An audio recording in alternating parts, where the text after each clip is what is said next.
la Cour des comptes ak observation yi nga xam ne tey le premier ministre rappelé na moom la ñu gis ci la gestion des finances publiques mais balay boobu dama gis bokk bari na ci waa APR yi ñoo xam ne l'angle de défense pour ñoom c'est d'attaquer la Cour des comptes est-ce que jàpp nga ne c'est républicain wala c'est intelligent dans un contexte comme ça nga bàyyi li nga xam ne moom la Cour bi wax di attaquer Cour bi ci boppam. di nga ma may tuuti rek ma delluwaat ci li nga xamante ni mooy question bi ñu ko laaj ci wàllu fonds politique yi il s'est énervé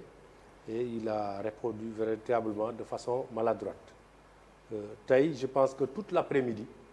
VAR bi lu ñu dugal mooy bi muy taxaw ne fonds politique yi dafa araam comme ni ñu ko tuddee boobu Karim Xrum Xax moo ko doon interview Karim Xrum Xax voilà donc tey bu ñuy wax rationalisation bu ñuy wax austérité dama jàpp ni les Sénégalais fa lañ ko doon xaar parce que c'était une idée très ingénieuse te ñu nekk ay jullit mu qualifier ko lu araam mais malheureusement tey bu ñoom bi ñu nguuroo dañu nekk di embourgeoisé wu te loolu li koy firndeel mooy bu ñu ko yokkul sax ñoom bu ñu ko yokkul wàññiwuñu ko te li mu ko répondre wane ne ni il a été touché te du ko laal parce que dama jàpp ni tey sax boo ko xoolee ces dernières sorties le premier ministre convoi wu oto yi koy topp rek évalué ça te fait 700 à 600 millions 8 yi muy àndal waxaguma sax ci consommation carburant bi donc booy digle càngaay je pense que ni il faut commencer par soi-même la réduction du train de vie de l'État ñoom ñoo woote. non d'accord Pape Makhtar ñoom ñoo woote pour ça ñoo ko wax. mais xam nga vous savez aussi Pape Makhtar faut être sérieux déjà. non mais merci beaucoup manque de sérieux mënut a weesu tey jii manque de sérieux mënut a weesu tey jii ngeen gérer état 12 années avant de venir 12 années ngeen gérer état def leen ne toog fii ñuy wax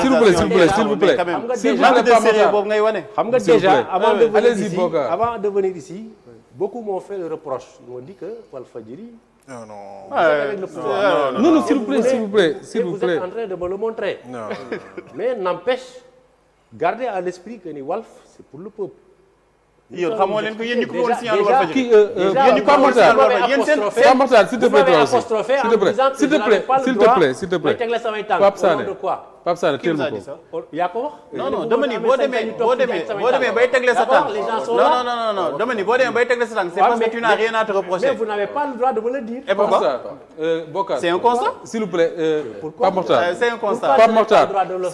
pourquoi je n'ai pas le droit de le faire. qui a dit ça. Bokar Diong may ma tuuti. donc je disais que ni la réduction du train de vie de l'État. dégg may déglu dama la ñaan may ma tuuti ma ñëw Pape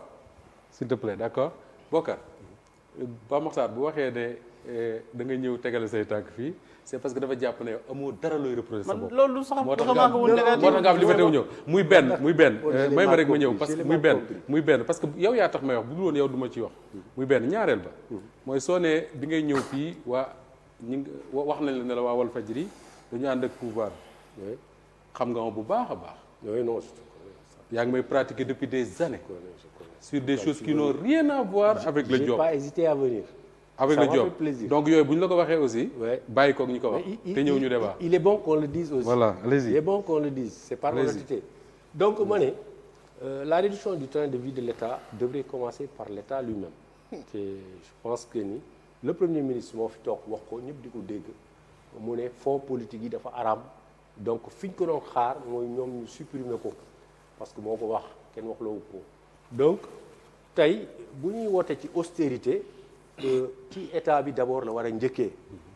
agence yi fi fekkoon c'est vrai il va faire comme ce que Macky Sall avait fait moo fi réduire yenn agence yi nga xam ne ay doublons la ñu woon jël ay mesures ci au niveau des téléphones ak entre autres kooku c'était une petite parenthèse. Par rapport au rapport c'est la cour encore une fois la cour je n'ai pas vu benn yoon nos partisans manquer de respect à ces honorables juges yi nga xamante ni véritablement jox nañ leen cër bi leen war. am na ñu leen traité de politicien am na ñu ne ci parmi les gens de l'APR am na ñu ne. moi je n'en ferai pas partie. je parle même des responsables ñu ne la cour n'a fait que reprendre leen Ousmane Sonko wax loo. waaw loolu c'est manquer de respect aux magistrats quand même. non c'est plutôt ils ont dit que ni la Cour a exécuté une commande. Ouais. Une commande du seul fait que ni bien en amont avant que rapport bi di génn le premier ministre avait annoncé la couleur Ousmane Sonko avait annoncé la couleur. que ni rapport bi bu génnee dinañ fat suñu bakkan. dinañ fat suñu gémmiñ te c'est lui qui avait dit le taux d'endettement dina nekk à 80%. Par rapport au PIB. donc tey bu rapport bi génnee à juste raison on verra ça mais derrière parce que sur tout ce qu'il menace ak tout ce qu'il dit ça se réalise dañ koy wax. D'accord. Par rapport au rapport c'est vrai que duñ ci sax épanché wu lu bari parce que nos camarades en ont parlé. L'économiste et brillant économiste Pape Malick Ndour a expliqué aux Sénégalais de quoi tout ça rimait te les Sénégalais l'ont compris te ñoom ils ont essayé de se défendre on a vu une conférence de presse bi nga xamante ni il y avait le ministre de l'économie il y avait l'autre ministre ils ont essayé de convaincre maladroitement les Sénégalais parce que personne n'a été convaincu de cette conférence te j'ai vu que le lendemain xam nga le surlendemain le parti PASTEF a fait une conférence de presse. Oui, mais les Sénégalais n'ont retenu. Non, je l'ai vu lui-même il s'exprimait je pensais qu'il restait même ses cours mais li ma jàpp mooy li Sénégalais yëpp jàpp ce rapport là joxuñu ko gëdd bi mu waroon a jox parce que d'abord li ci war mooy tous les juristes et je pense que Maître Aïssata Sall l'a si bien expliqué que c'est pour la première fois que nous avons sur la table un rapport bi nga xamante ni n'a pas été signé encore que du point de vue individuel on sait que ni tey au sein de l'administration le rapport n'a pas été paraphé encore que ni aussi il n'y a pas de référence ci rapport bi ça a été aussi véritablement maladroit bi ñu déggee l'un des parlementaires l'un des vôtres mu ne l'original xawma moom le président de la République yore beneen bi copie la je pense que c'est l'honorable Ayib Daffé qui l'a dit et franchement c'était maladroit donc de ce point de vue dans la forme du rapport ñun foofu la ñu gën a fustiger le rapport encore que il fallait expliquer aux Sénégalais que le rapport dans sa globalité accusé wul kenn tudduñu ci kenn contrairement au rapport de la Covid bi nga xam ne Cour des comptes da ko defoon dafa cité woon nommément des gens yoo xam ne dañu defoon des manquements dans leur gestion on s'attendait à avoir un tel type de rapport alors Moussa mën nga jël note donc ñun gisuñu loolu de ce fait dans la forme et dans le fond foofu la ñu duggee dans ce rapport là ñu gisu xamuñu lu mu ñu nirool d'accord par rapport au précédent ak par rapport li nga xam ne moom la norme wax d'accord mais par rapport aux juges yi fa nekk amoo ci problème yow man amoo ci problème alors Pape Moussa di nga ñu éclairer léegi ci les interpellations de Bokar parce que c'est intéressant lan moo tax rapport bi signé wuñ ko et puis lan moo tax rapport Covid bi dañoo tuddoon ay tour bii tudduñu ay tour xëy na différence bi entre les différents rapports yow am na loo ci xaw a xam tuuti excusez-moi il y a pas eu le principe du contradictoire